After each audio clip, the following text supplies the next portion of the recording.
तो income tax तो दे रहे हैं, सेल टैक्स लगाने की क्या जरूरत है आपको? अब पता नहीं इससे जो है वो ऑनलाइन कारोबार को जो आप कह रहे हैं 18% टैक्स से फायदा हुआ है, आई डोंट नो ये रिलीफ है या नहीं है, ये मैं पूछूंगा अवैस साहब से। लेकिन मैं पहले रुक करूंगा शमसुल इस्लाम साहब की तरफ, उनसे जरा डिटेल में अब इसके ऊपर बात कर लेते हैं।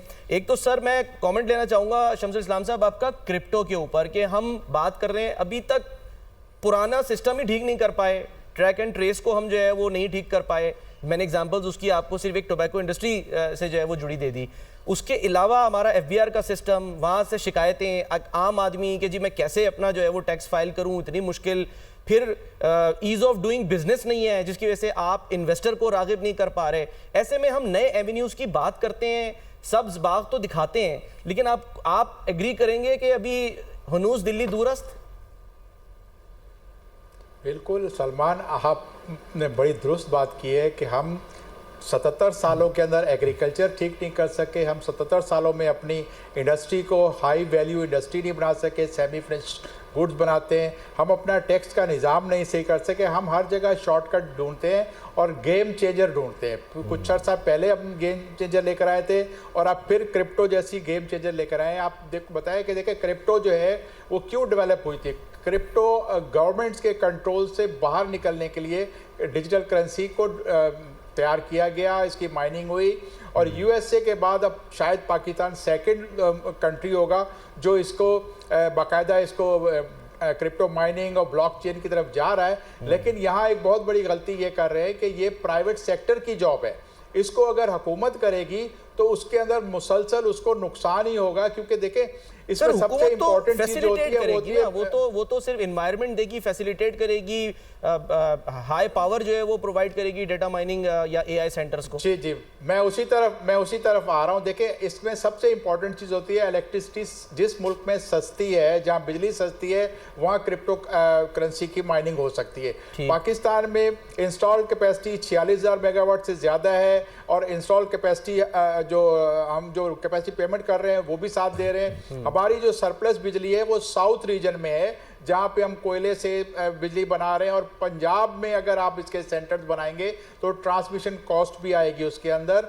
और दूसरा फिर ये कि इसमें ये भी खबरें आई कि गवर्नमेंट जो है वो क्रिप्टो करेंसी बनवाएगी लेकिन इसकी ट्रेडिंग नहीं अलाउ करेगी। स्टेट बैंक ने वजाहतें की हैं, मिनिस्ट्री से वजाहत आई है कि ये इलीगल ट्रेडिंग है। तो कोई बिल्कुल, और कोई चीज़ जब आप जिसको इलीगल ट्रेड करेंगे तो उसके रास्ते फिर खुले ही रहेंगे। फिर वही होगा कि आज मैं आपको एक और ब्रेकिंग न्यूज़ बता रहा हूं कि इस वक्त पाकिस्तानियों के पास 20 से 25 बिलियन डॉलर की क्रिप्टो करेंसी है और वो यहाँ पे नहीं कर रहे लेकिन दूसरे जराए से जिनके पास पासपोर्ट्स हैं दूसरे ममालिक के। और सर ये आप ब्रेकिंग न्यूज़ तो नहीं दे रहे हैं, ये तो खुद बिलाल बिन साकिब साहब जो हैं वो कह रहे हैं कि पाकिस्तान में लोग बैठे हुए हैं या चलो बाहर भी बैठे हैं, वो कर रहे हैं, यानी कि डील तो कर रहे हैं, पाकिस्तानी भी हैं।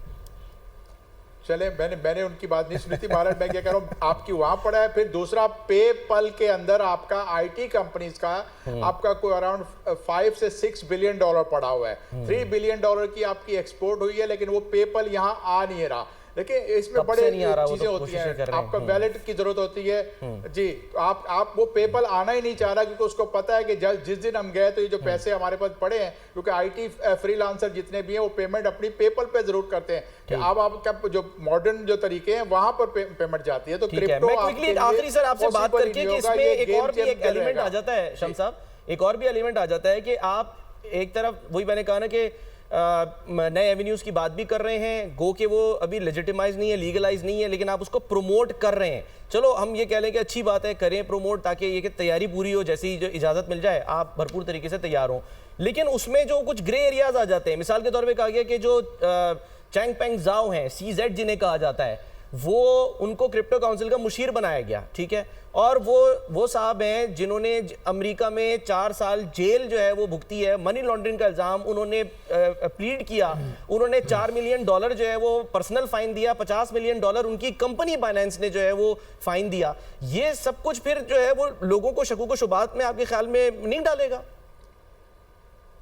बिल्कुल बिल्कुल डालेगा। देखें ऐसी बातें सामने आ रही है और ये ऐसी चीजें होती है जो होती ही ज्यादातर क्रिप्टो बनाई इसीलिए गई है कि जहां पर आप पे सैंक्शन लगे गए। आप देखिए रशिया के सैंक्शन लगी हुई हैं लेकिन वो क्रिप्टो में अपनी ट्रेड की पेमेंट कर रहा है। आपके और दीगर ममालिक हैं जहां सैंक्शन लग जाती है तो वो क्रिप्टो में काम कर रहे हैं या दूसरे गोल्ड के उस पर काम कर रहे हैं। किसी न किसी तरीके से वो रास्ता निकाल लेते हैं। हमारे साथ ही ईरान है, देखिए उस पर कितनी सैंक्शन लगी है। क्या ईरान हम कमजोर हो गया इतने सालों में? उनके पास भी बहुत सारे रास्ते निकल आए। तो आपके पास ऐसी चीजें जहां पर एक तरफ तो आपने जो अपॉर्चुनिटीज अवेलेबल है, मैं आपको मिसाल देता हूं कि आज पाकिस्तान के अंदर अरबों रुपए का रोजाना का गोल्ड की ट्रेडिंग होती है और सट्टा होता है, पर्ची पे होता है। लेकिन गोल्ड की जो एक्चुअल ट्रेडिंग है दुनिया में ऑनलाइन प्लेटफॉर्म बने हुए हैं। आप एक प्लेटफॉर्म का नाम नहीं लूंगा लेकिन उसको भी यहाँ पर स्टेट बैंक ने बैन किया है, SECP में रजिस्टर्ड नहीं है वो। लेकिन दुनिया में यंगस्टर बैठ के $25 से वहां पे ट्रेडिंग करते हैं और एक दिन में $1000 कमा के उठते हैं। कि आप देख रहे हैं कि गोल्ड की प्राइस ऊपर जा रही है, नीचे जा रही है। तो हमने तो वो अपॉर्चुनिटीज यहाँ बहुत कम महदूद कर दी है, नई जो मॉडर्न अपॉर्चुनिटीज है। लेकिन हर वो नई चीज जिसमें आती है हम गेम चेंजर के तौर पे उसको लेते हैं और आगे जाके फिर हमारे साथ ये होता है कि जी ये तो ऐसा होना था, वैल्यू गिर जाती है इसकी अचानक। कई एक दफा जंप आता है फिर गिरता है इसके अंदर। तो ये सारी चीजें हैं। ठीक। आप प्राइवेट